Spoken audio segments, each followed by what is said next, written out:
Hello everyone. Today I'm just giving you a brief about Holozoic nutrition. Now what do you mean by Holozoic nutrition? Holozoic, as the name indicates, whole means complete and zoon means animal. So there are certain organisms or animals which are having ability to take complete food material inside their body so that afterwards that food will be broken down into simpler molecules and will be utilized to get energy. So this mode of nutrition, where a complete food item is being taken up by an individual, that is called as Holozoic nutrition. Now Holozoic nutrition is shown by most of the animals.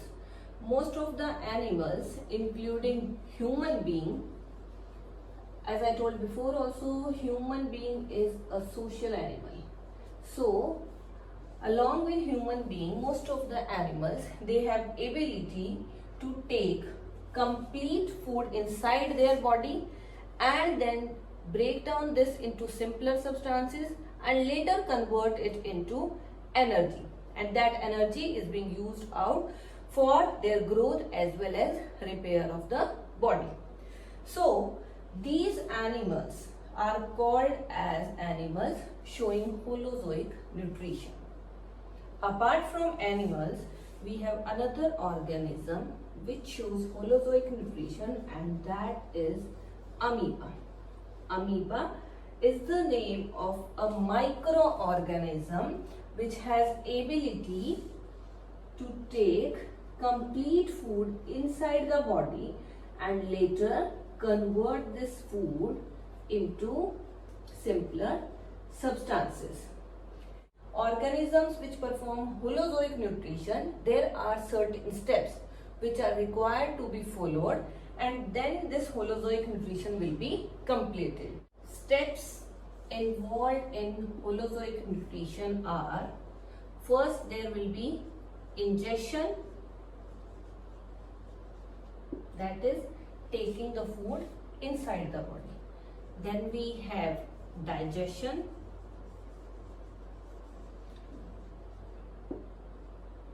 digestion means breaking down that food into simpler substances which will be easily utilized by the body. Then we have absorption, means the digested food is taken inside the blood. After that we have assimilation, means the digested food which is absorbed by the blood, it will be utilized to form other substances, complex substances.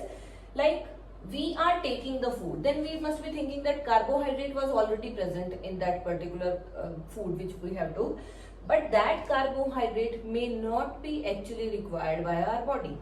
It is to be converted to a form which can be easily utilized by our body. Same is the case with other components of food also. So that is being done by assimilation, and after assimilation the waste material which is of no use will be thrown out of the body by the process called as egestion. So these are the main steps which are involved in Holozoic nutrition, and these steps are followed by all animals as well as organisms like amoeba. Basically, these two are given in detail in chapter 2 of NCERT.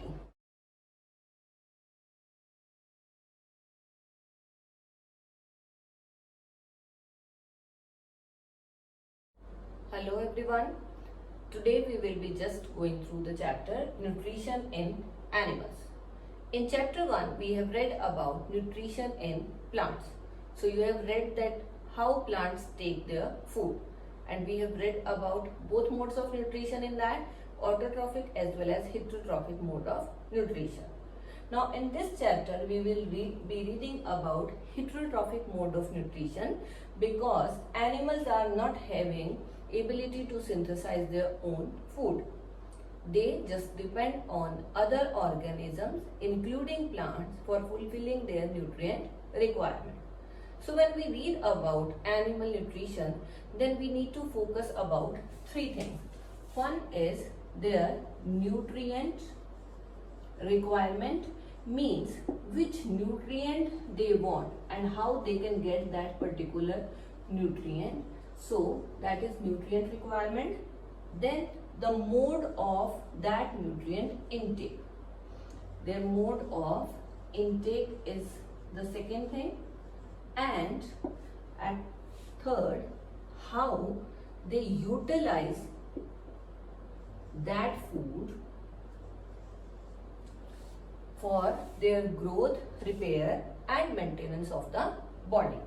So all organisms will not have the same nutrient requirement, they will not have the same mode of intake of food, and they will not utilize in the same manner. Each organism will have its own nutrient requirement, own food intake mode, as well as own utilization method of that particular food.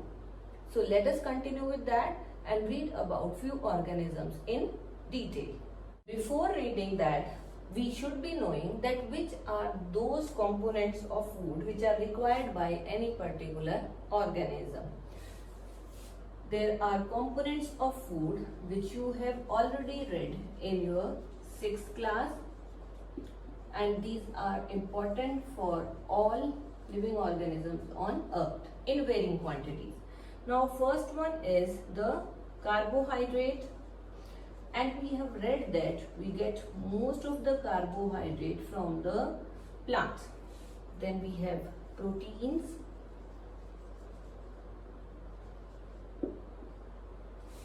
then we have fats,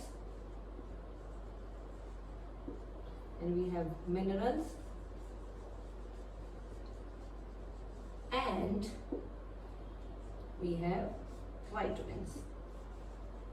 So these all are the components of food which are required by the organisms.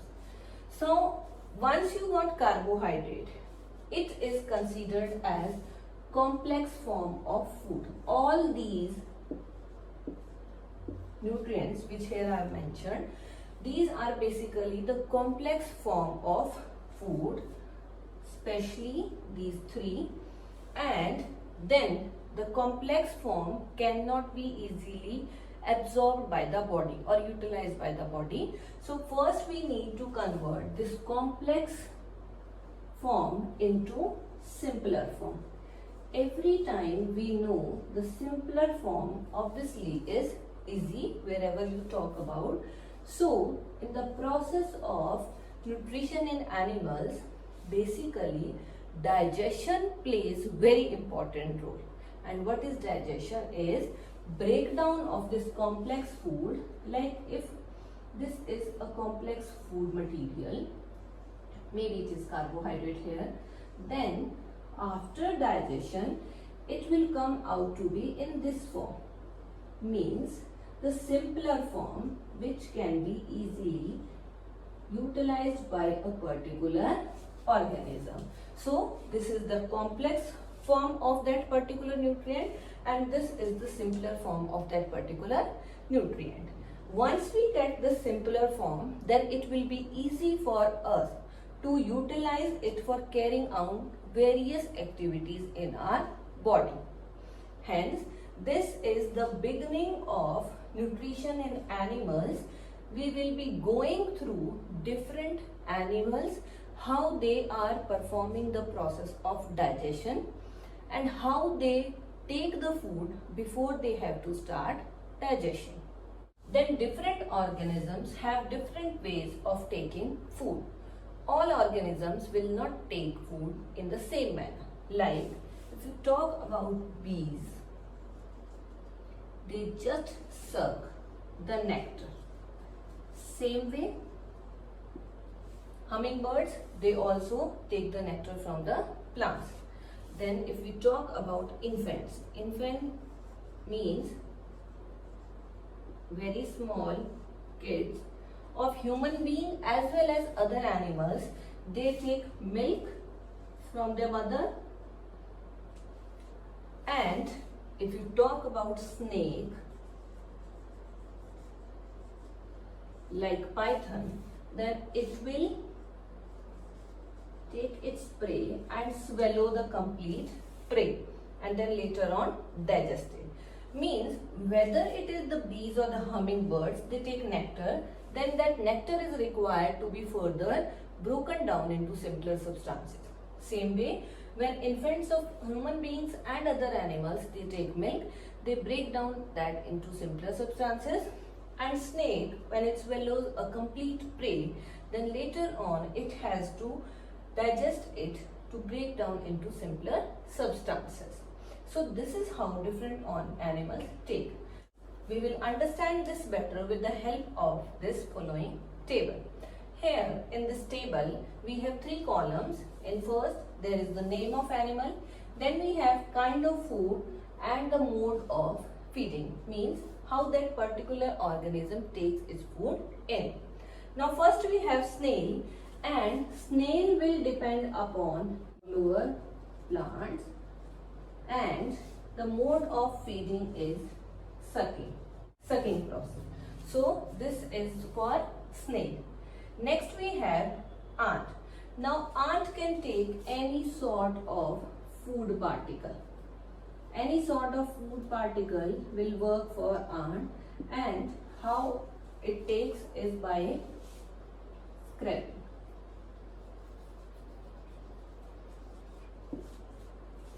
Then we have eagle.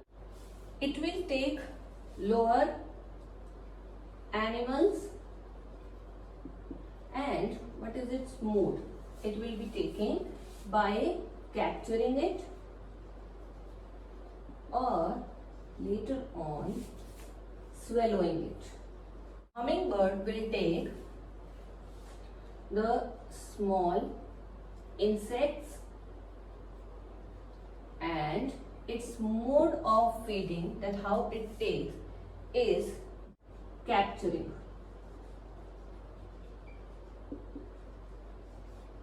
It can also take nectar, and then it will be sucking that nectar. Then we have lice. Lice will take blood and will suck that blood. So mode of feeding will be sucking. Then mosquito, again blood, and the mode is sucking. Then we have butterfly, nectar, again by sucking. Housefly will take food particles,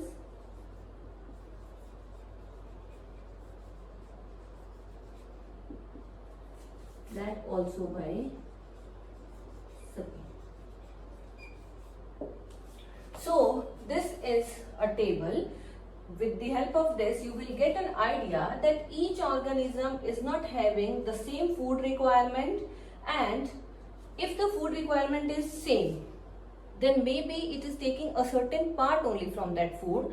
So each organism will have different food requirement as well as different mode of feeding. So this is about some other organism. But in this chapter, we will be reading about the mode of nutrition, that is the heterotrophic mode of nutrition, which is taken up by human being. So we will be reading about how digestion takes place in human being, which part of the body helps for digestion, and what will happen after digestion. So that all we will be reading in detail.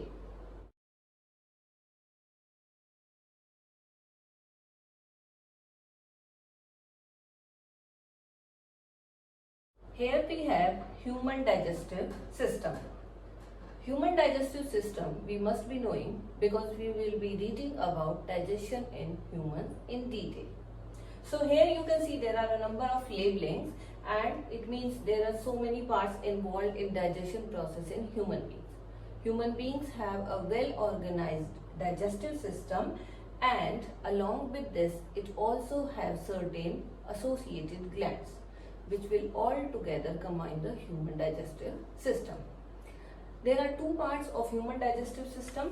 One is alimentary canal, and along with the alimentary canal it has certain associated glands. Associated means which are related with the alimentary canal, and altogether these help in complete digestion of the food in the human body. Now, what are the parts of alimentary canal? First we have buccal cavity, that is the part from which ingestion takes place, means from where the food is taken inside the body. After that, food will move through the esophagus, also called as food pipe. From food pipe, the food will go to the third part, that is the stomach. After stomach, the food will go to the small intestine. From small intestine, the food will go to the large intestine, and from large intestine, the undigested part will go into the rectum, and through anus, the digestion process will take place. Means alimentary canal includes 7 parts, which are buccal cavity, esophagus or food pipe, one and the same thing, then stomach, small intestine, large intestine, rectum and anus. These are the main parts of the human digestive system. Along with this, we have certain glands which are associated and help in digestion. One gland is present near the buccal cavity, and it releases its secretion in the buccal cavity itself. So, that is the salivary glands which secrete saliva. Then second gland we have liver. Now liver will release its secretions, and some of its secretions will be stored in gallbladder. So gallbladder is actually not a gland, but it helps in storage of the secretions of liver. So it will be a part of our human digestive system, but will not consider it in the gland category. Then we have a third gland as pancreas. This is our third gland. We will be reading about all these in detail. So what is the function of each of these parts of the alimentary canal, and what is the function of each of these glands in the process of digestion in human. So this is a brief of human digestive system. This diagram is required to be learnt and practiced properly, because it is one of the important diagrams related with life processes in human beings.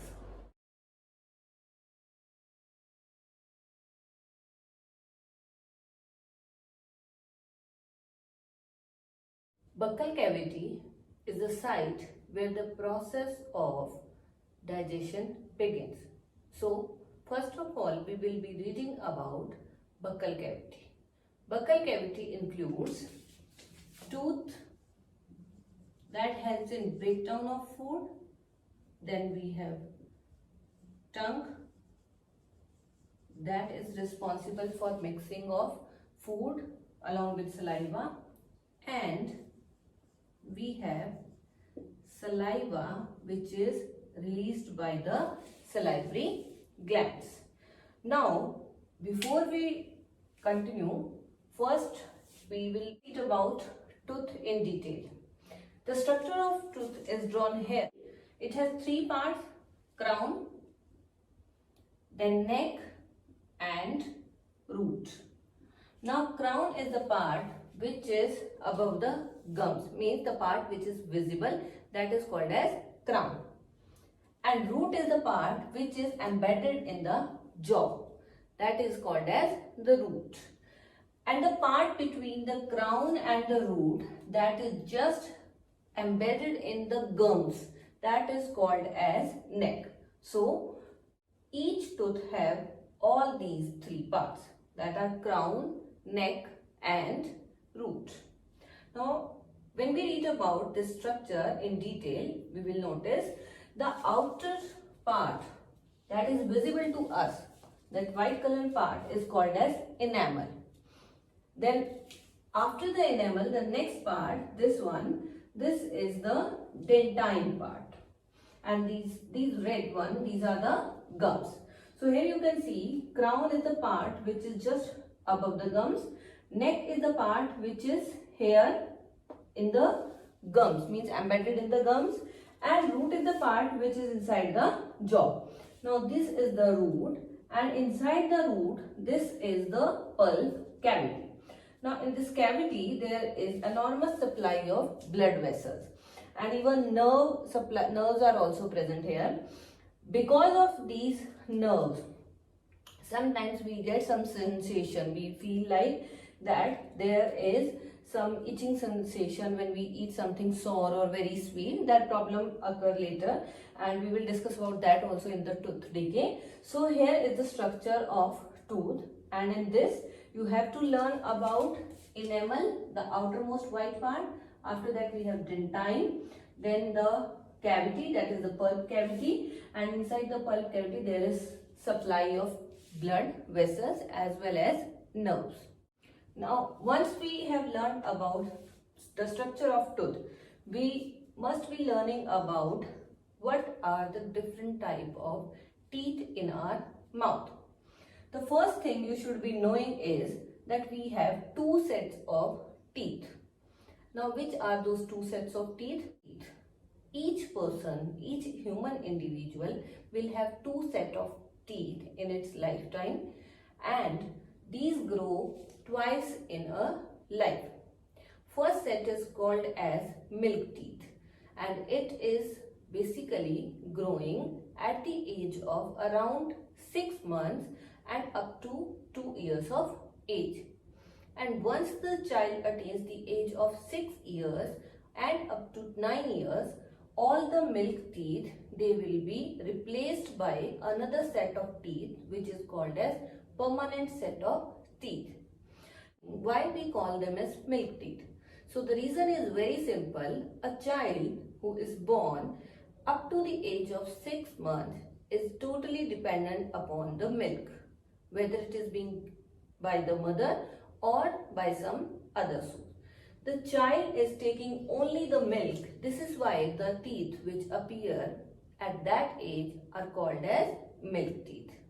So another set is the permanent set. Again the name indicates, once these teeth, they have been grown, they will remain there for the rest of the life of a particular human being.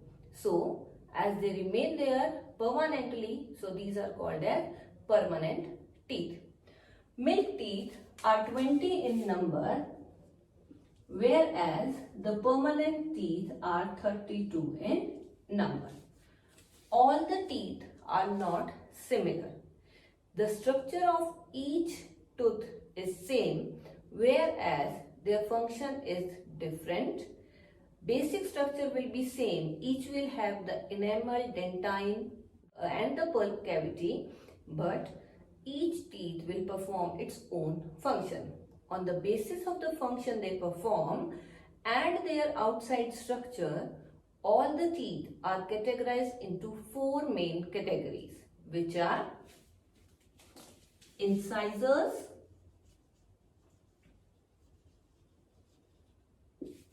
second are canines,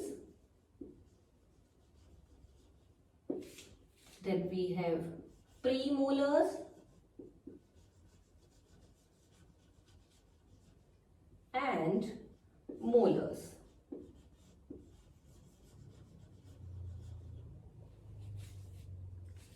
Now these are the 4 types of teeth which are present in the permanent set of teeth. First we have incisors. Incisors are the front teeth which are 4 in number in each jaw. Means upper jaw will have 4 teeth and the lower jaw will also have 4 teeth. So total we have 8 incisors in our mouth. And the function of incisors is biting and cutting of food particles. Then we have canines.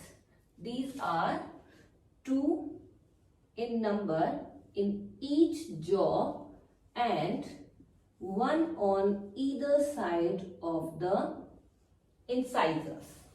So total there are 4 canines in one buccal cavity and their main function is tearing of food. After the canines, there are 4 premolars in each jaw, 2 on either side of the canine and total of 8 premolars in the buccal cavity. After premolars, we have molars. These are 6 in each jaw and it means 3 on either side of the premolars. So their total number is 12. So when you total out, you will get 32 teeth which are present in the permanent set of teeth in a person. The function of premolars and molars is basically chewing and grinding. So all the teeth have their own function and ultimately they help in breakdown of food particles into smaller particles. Incisors, they help in biting and cutting. Then canines, they help in tearing. Premolars and molars, they help in chewing and grinding. The process of breaking down of food by the teeth is called as mastication. It is called as mastication. And because of this mastication, the food is turned into small pieces which can later be easily digested, and here in the buccal cavity it is mixed with the saliva. Once you know about the structure of tooth, there are some other things also which you should be knowing about tooth and how we can take care of our teeth. Now, there are some bacteria which are always present in our mouth. These bacteria are not harmful to us until they will not get any food material. So, after eating some food item, if you are not rinsing your mouth properly, then there will be leftover food between the teeth. That leftover food will serve as food for the bacteria which are otherwise not harmful to us. Now those bacteria will work on the food particles which are stuck between the teeth, and what they will do is they will produce acids. Now these acids will ultimately start damaging our teeth, and this will lead to a problem which is called as tooth decay. Now tooth decay starts with the enamel. There will be, the cavity will start growing here, and with the passage of time it will start coming down and ultimately may reach to the pulp cavity. Now this hole is the cavity which has occurred in the pulp cavity, and if a person gets cavity or tooth decay, the sensation for the soreness, sweetness will be more. The person will feel very uncomfortable while eating the food item because it straight away will touch the nerve which are present inside our pulp cavity. This is the pulp cavity. Inside this we have blood vessels as well as the nerves. This we have already read in the structure of tooth. So the person, if not taking proper care of the mouth and is not rinsing after eating food, will ultimately have to suffer from tooth decay. This will damage the teeth and ultimately this will become totally hollow and will be of no use, even causing uncomfort to the person. So tooth decay can be avoided by taking proper care of the mouth. How we can take proper care of our teeth? That is by brushing after every meal and also by rinsing your mouth if you eat something. If you are not rinsing your mouth after the night meal and you left it like this only, overnight there will be bacteria acting on the leftover food stuck between the teeth and ultimately will harm your teeth. So it is very important to take care of the teeth because this is the permanent set of teeth which is required all through your life until the teeth are not lost because of very old age or some dental problems. So take care of your teeth and keep them as long as you live.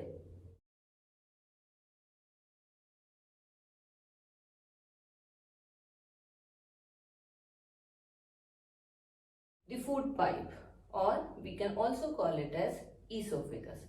It is a hollow, long pipe which is made up of muscles. Now muscles are contracting and relaxing which will help in movement of food in the esophagus. The food which was in buccal cavity and has been digested by the saliva is now turned into small ball-like structures. So it is being pushed and swallowed with the help of tongue in the buccal cavity and will ultimately come into the esophagus. When food enters into the esophagus, the movement in the muscles will help in the downward movement of the food. This movement of the food with the help of contraction and relaxation of muscles is called as peristalsis. So, peristalsis is basically the process which will help in movement of the food in the downward direction towards the stomach by relaxing and contracting the muscles. Now when the muscle is relaxed, the space will become more and it will have the food particles. So this is the food. After the food starts, it keeps on moving in this direction and then the muscle will contract. When muscle will contract, it will put pressure on the food and ultimately food will move to the next place. So this way, this continuous movement keeps on happening which will lead to the downward movement of the food which is being swallowed from the buccal cavity. Now there is no digestion of food basically takes place, but because of the movement of muscles, there will be churning of food. Means it will crush the food because of contracting and relaxing of the muscles of esophagus.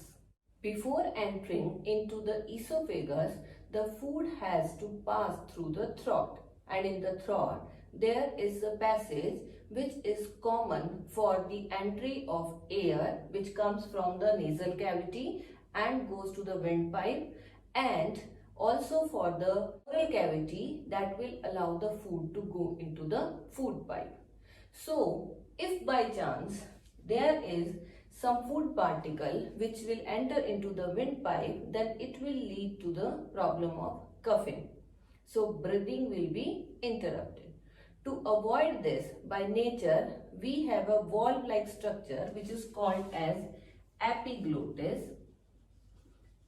This valve will close the windpipe when we are eating something and will allow the movement of food straight away to the food pipe. So food will not enter into the windpipe, thus causing no problem. This is the reason we can never eat and speak at the same time, and always it is advised not to speak or laugh when you are eating your food, because otherwise the food will enter into the windpipe and sometimes it may even lead to choking of your windpipe. So if the particle is very big in size, then the problem may cause death also. So it is always advised to remain quiet while eating your food. Some of you might be thinking that why does vomiting happen? What is the reason for the vomiting then, if there is all the downward movement of the food? Vomiting is basically anti-peristalsis. Anti means in the direction opposite to the direction of normal functioning. Like clockwise we talk and anti-clockwise, same way peristalsis is the downward movement of the food particles and anti-peristalsis is the upward movement. Now what happens in case of vomiting? Because of excessive acids or some other indigestion problem, when the food enters into the esophagus, it will not allow it to move down. Rather, there will be a back pressure on the food particle, and this time the food will be forced to move in the upward direction.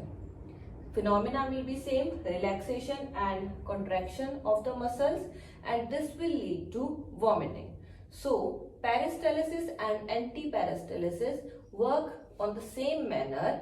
It is basically the relaxing and contracting of the muscles of which the food pipe is made, and ultimately the peristalsis will help in downward movement of the food. It occurs every time, whereas anti-peristalsis occurs occasionally, and because of this vomiting may occur. After the food pipe, the food will enter into the next part of the alimentary canal, and that is stomach. Stomach is a thick-walled bag-like structure. It can be considered as a U-shaped structure, and the food will enter into the stomach from the food pipe. So the stomach is also considered as the widest organ of the alimentary canal. It is having certain digestive juices which will help in digestion of the food. The digestive juices which are secreted by stomach are also called as gastric juices.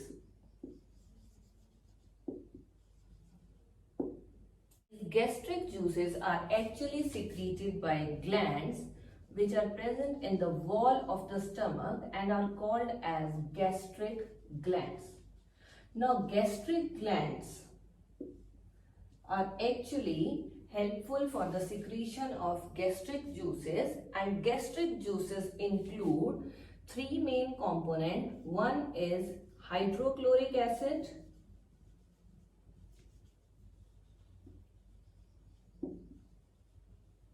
then it will release mucus and an enzyme which will help in the digestion of protein. So a protein digesting enzyme will also be secreted by the gastric juice. Now these three have their own function. Now what are the functions of these? Hydrochloric acid. The first we have hydrochloric acid. It will help in making the medium acidic. So one benefit of having the medium acidic is it will not allow the harmful bacteria or microorganism to grow. So will keep us safe. Another thing it does is it will also provide an acidic medium which is required for the working of this protein digesting enzyme. Now this protein digesting enzyme will work only when the medium is acidic. Then second, we have mucus. Now the function of mucus is to protect this inner wall of the stomach from the hydrochloric acid, which is released by the gastric glands. Now the mucus will protect from the excessive hydrochloric acid, and the delicate cells which are present in the walls will not be harmed. Also, it will keep the surface moist, so that will also help in easy movement of the food. Then we have protein digesting enzyme. The name of this protein digesting enzyme is pepsin. Now pepsin is an enzyme which will help in breakdown of proteins which are present in our food and will convert it into amino acids. Amino acids are the simple molecules as compared to the proteins. Basically, the proteins are made up of amino acids combined together. Now, this pepsin will work on these proteins in the acidic medium always. This you need to keep in mind, that medium should be acidic. Means there should be sufficient amount of hydrochloric acid in the stomach. So this will lead to formation of amino acids, which will be the smaller molecules of proteins and can be easily absorbed later on in the blood.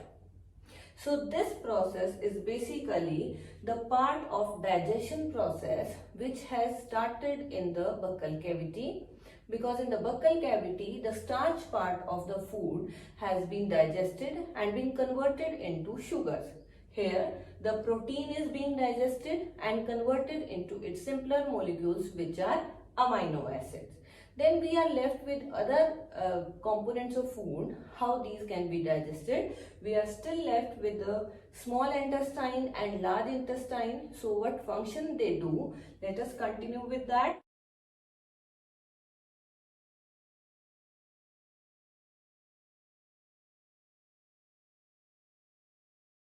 After tooth, in the buccal cavity, we have tongue. Now, tongue is a muscular organ which is attached at the back and is free at the front. Tongue has certain taste buds which helps it to taste the food which we are taking in. So, taste buds are present at different points on the tongue. Like this is for the sweet taste. The front edge of the tongue is having ability to detect sweet taste in the food item. Then on the sides, on both the sides, it will have some part where the tongue has ability to detect the taste which is salty. And behind that, the tongue has the taste buds which have ability to detect soreness in a particular food item. So these, in the beginning at front, it has the taste buds which can detect sweet. On the sides, either sides, it has for salt. Then behind it, it has for soreness. And at the back, it has taste buds which will help in detecting any bitter taste in the food items. Tongue can perform three main functions. First one is it will help in tasting of a particular food. Now this is because of the tongue we can do tasting. Then second function it helps in mixing of food particles with saliva. And third function it helps in speaking, which is also very important task. So these are the three main functions which are performed by tongue.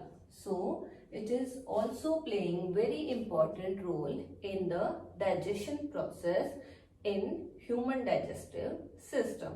Third main part in the buccal cavity is salivary glands. Now salivary glands are basically the associated glands which are present in the buccal cavity and release their secretions in the buccal cavity, and their secretion is called as saliva. Now the function of saliva is to break down starch which is present in our food and convert it into simple sugars. Basically, the process of digestion is initiated in the buccal cavity only because of the presence of saliva. Now, saliva has one enzyme which is called as salivary amylase. This salivary amylase will break down starch present in our food and will turn it into simple sugars. You can easily notice if you take a bite of chapati and chew it for some time, afterwards you will feel some sweetness in chapati. The reason for that is the process of digestion of starch has started, which has led to the production of sugars which are sweet in taste. Now another thing saliva does is it makes the food moist. Now when the food is moist, it can be easily swallowed and will be sent to the food pipe. So saliva also plays a very important role in the digestion process. Rather, the digestion of starch can only take place in the mouth only. This is the reason it is always advised to chew your food properly and not just swallow the food, because then the digestion of starch will not be completed and it will not give the desired nutrients which are required by the body. So always take care to properly chew your food while eating. Never eat in hurry. Give sufficient time for chewing process so that your food will be properly digested and you will get sufficient carbohydrate from your food item. You can also check this with the help of an activity, and for that activity you need some boiled rice. Keep a portion of the boiled rice aside and take a portion and chew it with the saliva in your mouth. Now take out that chewed boiled rice and keep it in a test tube. The leftover part which you have not chewed, that also is to be kept in another test tube. Now you have to take two test tubes, and in one of the test tube you have the boiled rice, and in the other test tube you have to take boiled rice, but the one which you have chewed also. Now after doing this process, add some water to make it into solution form, and then take 2 to 3 drops of iodine solution as you are doing it for the starch test. When you will add iodine solution, then you will notice the test tube in which there is boiled rice, it will give blue-black color, thus indicating the presence of starch. But when you add iodine solution in the chewed boiled rice test tube, there will be no blue-black color formed. And the reason is very simple. The saliva has broken down the starch present in rice into sugars. So, because of the absence of starch, no blue-black color will be formed on putting iodine solution. So, this is an activity which will help you in identifying that what is actually the role played by saliva.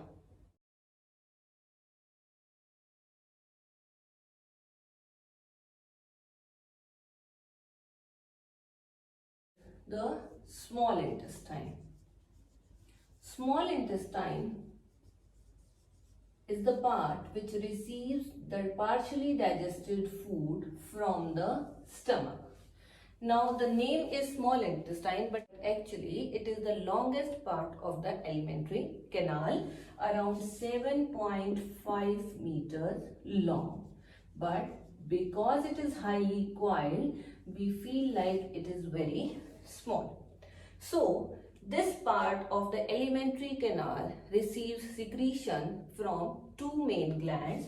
One is the liver, which is the largest gland in the body, and second is pancreas. As I have told you before also about these glands, these are the associated glands of the digestive system.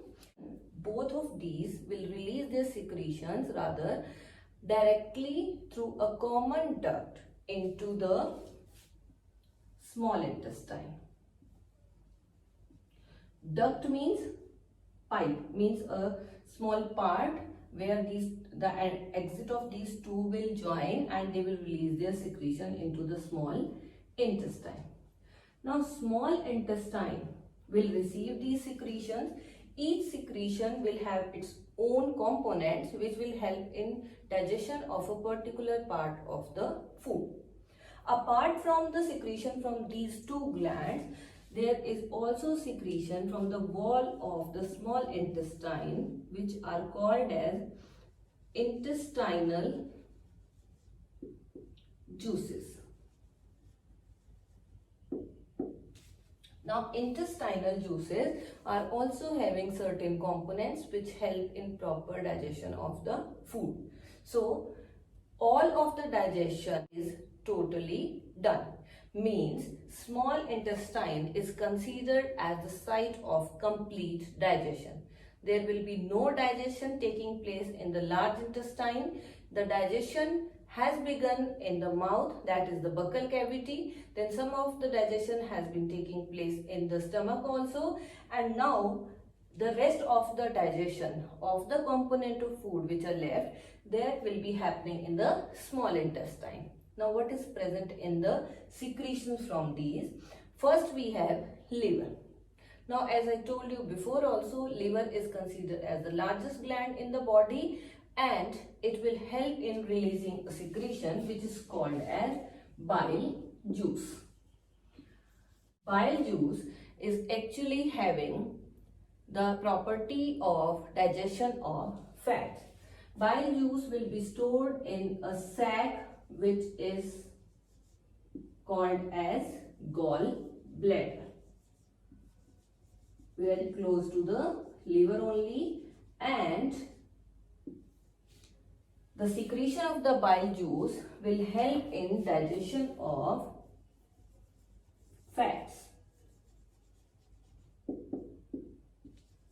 Now if broadly you will notice, then you will find that carbohydrate is being digested in the mouth, that is buccal cavity. Protein is digested in the stomach, and now fats are digested in the small intestine. Now how it is being digested? The large size fat molecules, they will be converted into small size fat molecules which can be easily absorbed by the blood. Basically, the name of this enzyme is lipase. Lipase is an enzyme which will help in breakdown of the large fat molecule into its smaller components which are called as fatty acids as well as glycerol. So this is the breakdown of fats which takes place in the presence of lipase. So this is how the fats are digested and later being absorbed in the blood. Then secretions of the pancreas, as they are also released into the small intestine, they also contain some enzymes which help in breakdown of carbohydrates as well as proteins. Now the secretions are called as pancreatic juice. Means earlier you might be thinking that juice is the term when we get something after squeezing it. But here we are not squeezing these.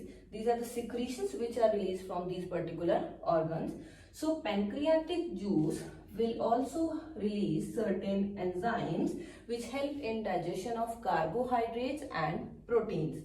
So the digestion process is actually happening here. Whatever part of the carbohydrate which is left, because saliva is actually acting upon the starch part only, so the other carbohydrate which is left, which is simple earlier, it is being digested here because of the pancreatic juice.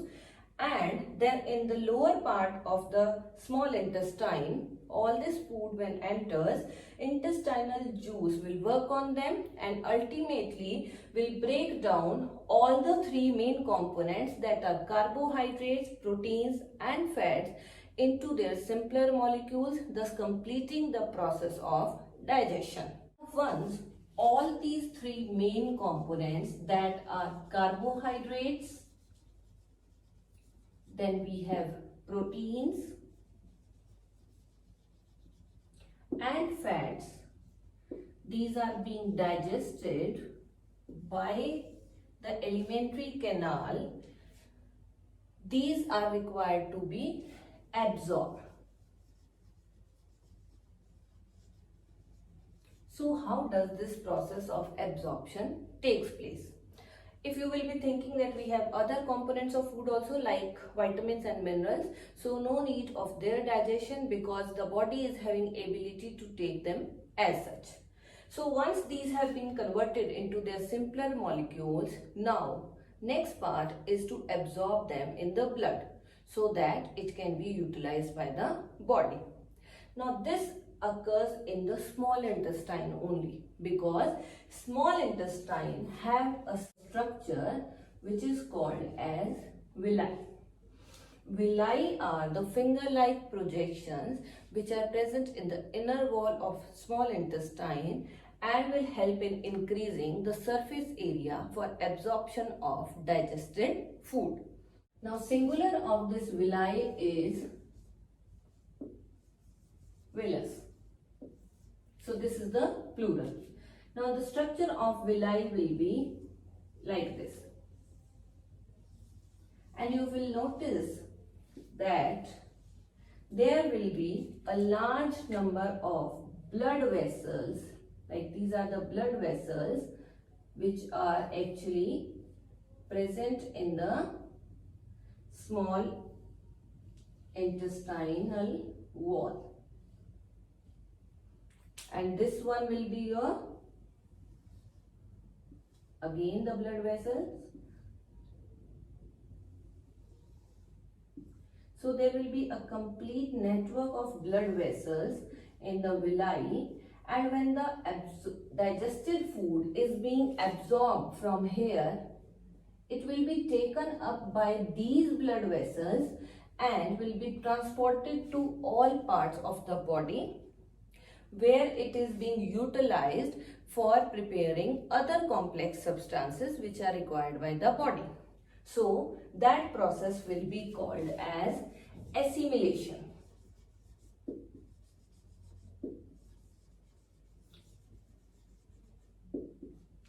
Assimilation is the process of utilizing the digested, absorbed food for preparation of complex substances which are required by the body of that particular living organism. After assimilation is being done, then we are left with certain undigested part of the food.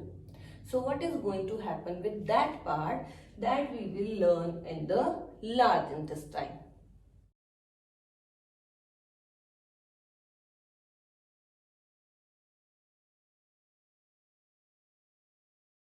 Hello everyone, till now you have read about buccal cavity, food pipe, stomach, small intestine, and now we will be reading about large intestine.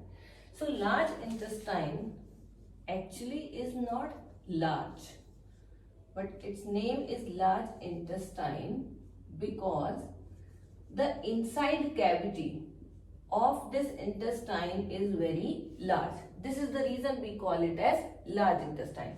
Its length is approximately 1.5 meters and is basically divided into three parts, which are cecum, colon and rectum. Now when I told in the first video, I was saying that rectum is also a part of digestive system.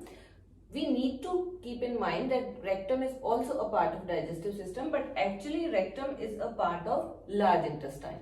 But because you have to learn rectum, that is why I was mentioning it separately as a part. So large intestine basically is divided into these three parts. These are the names of the upper part is called as, from where it is attached to the small intestine, that part is called as cecum. Then the next part is called as colon, and the last part where it is attached with the anus, the opening through which the undigested waste goes out, that part is called as rectum. Now the main function of large intestine, as the function of all others I have told you before, the function of large intestine is absorption of water from the food. That is the main function, absorption of water.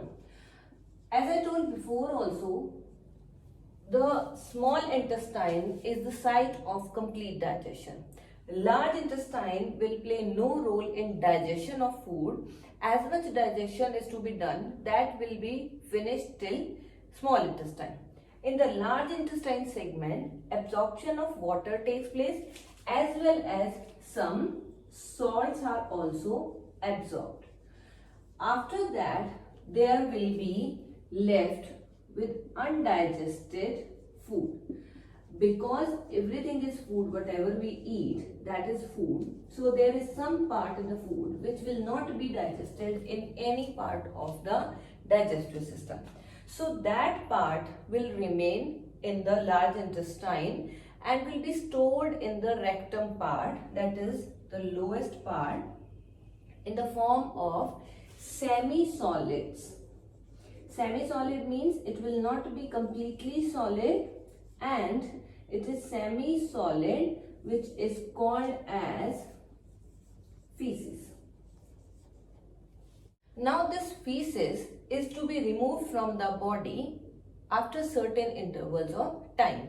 Means it will not remain there for long time, and it should not remain rather, because it is the undigested waste which is not required by the body, and until it will not be eliminated from the body, then we cannot have more of the food inside the body, because this feces is actually of no use. So it is moved out from the body or eliminated from the body through an opening which is called as anus. So basically it is the anus which plays the role in egestion. So egestion is the process through which the semi-solid waste, that is feces or the undigested waste, is removed from the body of a living organism. Especially here we are talking about human beings.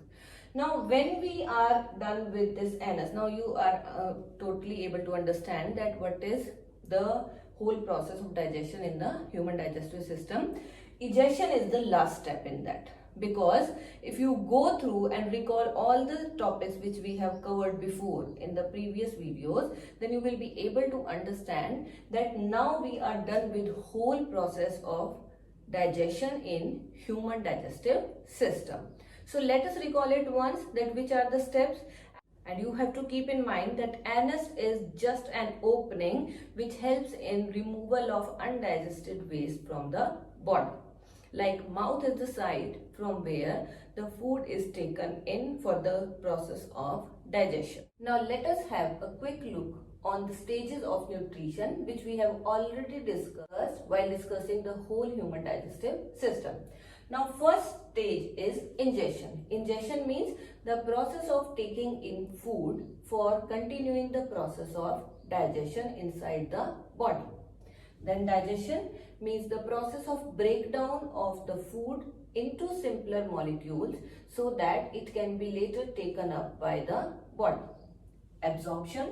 Absorption is the process in which the digested food molecules are being absorbed in the blood so that later they will be utilized for producing different components. Assimilation. After the food is being absorbed, the digested food, that will be utilized for preparing certain complex substances which are otherwise not available in the body, and they need to be just converted into the form which can be utilized by the body. And at last we have ingestion, is the process of removal of undigested waste from the body so that it will cause no harm to the body. So this was all about the different stages of nutrition which take place in the human digestive system. Hope now it is clear to you that how digestion of food takes place in human beings and what is the role of each part of the digestive system in this process of nutrition. Some disorders of the digestive system. Disorders means that sometimes digestive system may not function properly and will cause certain problems. So here we are discussing three main problems of the digestive system which are easily being cured at home. The first one is diarrhea. You might have noticed sometimes there is a condition in which there is frequent passage of watery feces. Watery feces means watery undigested waste which have more content of water is being eliminated from the body, and this occurs very frequently. We used to call in common man's language as loose motion. So under that condition, the person will have deficiency of water as well as salts in the body. If a person will suffer from this for long time, then sometimes it may lead to a critical condition and may even sometimes cause death. Why basically this diarrhea happens? This diarrhea may occur because of drinking contaminated or impure water, or sometimes it is because of the food poisoning. So in this condition, the person has to given plenty of water to fulfill the requirement of water in the body. Before a person is taken to the doctor, it is always advised to give the person ORS at home. Now ORS is actually oral rehydration solution. Now oral rehydration solution can be prepared at home by taking boiled and cooled water and adding a pinch of salt and sugar to it. Now giving ORS will benefit the person who is suffering from diarrhea because it will help in fulfilling the amount of water as well as salt in the body. So before taking to the doctor, it is always recommended the person should be given ORS. Either it is available in packets in the market that can be given, or it can be made at home by just taking boiled or cooled water and adding a pinch of sugar and salt to the water. So this will benefit the person. Now, second problem is constipation. Constipation is a condition in which the person is passing very hard, small size and solid undigested waste. Means the feces which we have discussed before are actually semi-solid, but if the content of water is less in the feces, then it will turn to be solid, and it basically happens because of the irregular eating habits and improper diet. If a person is not taking sufficient amount of roughage in the diet, then obviously it will not help in absorption of water in the food, because what roughage does is it actually help in retaining water in the undigested waste. So if you are taking sufficient roughage, then you will not suffer from the problem of constipation, as well as if you are eating very regularly, proper diet you are taking, then also there will be no problem of constipation. Constipation also is required to be cured because when it occurs very frequently, it will put pressure on your digestive system and may cause problem in the muscles of your digestive system. So that is also required to be cured by taking a proper diet at proper time. Then third problem is vomiting. Vomiting, as we have discussed before also, it occurs basically because of the excessive release of hydrochloric acid in the stomach. Now, how it can be cured? One thing is you can cure it by taking sufficient food at regular intervals of time. If you are not taking food on time, but your digestive system is still working, it is continuously releasing hydrochloric acid, then where that hydrochloric acid will work? It has no food material to work on, and ultimately it will accumulate in your stomach. So when you eat something after a gap of long time, then this acid will just put a back push and will cause the problem of vomiting. So if you are eating at regular intervals of time, all the hydrochloric acid which is being released by the stomach will ultimately be used for digestion of food, and there will be no excessive storage of hydrochloric acid in your stomach. So to avoid problem of vomiting or the sensation of vomiting, it is always advised to have your food on time. So these are the three main problems which occur with the digestive system and can be easily cured or prevented by just taking some precautionary measure or improving your eating habit.